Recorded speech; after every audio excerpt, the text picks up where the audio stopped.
You flew all the way from New Zealand papunta dito sa The Hague. At first time niyo po sa The Hague. Opo, first time ko po rito. Ba't kayo nandito, ma'am? Para po sumuporta. Isa po ako sa taga-suporta kay tatay na dumadalangin na sana makauwi rin po sa Pilipinas ng safe at malusog.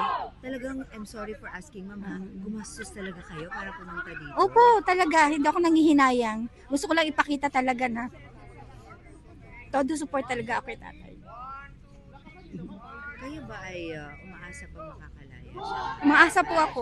Umaasa ako makakalaya siya. Ma'am, you're emotional. Bakit Opo, po? kasi talagang masaya ako dahil nakarating ako dito. Kasi first time mo nag-join dito sa The Hague.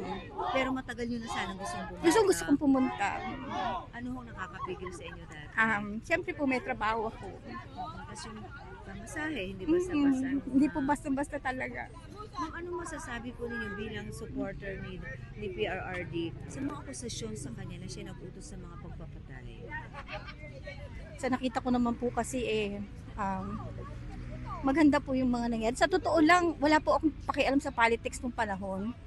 Pero nung nakita ko po si tatay sa mga ginawa niya, talagang sobrang na-appreciate ko. At siya lang po yung presidente, iniyakan ko at parang na-involve ako na talagang, gusto ko talaga na ipakita sa tao na talagang sumusuporta ako kay tatay. Kay tatay, na-appreciate ko lahat ng mga nagawa niya sa Pilipinas.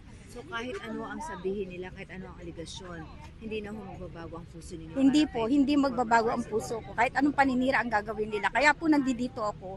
At ipinapakita ko po sa buong mundo at sa mga kababayan natin na isa po ako sa taga-suporta ni tatay.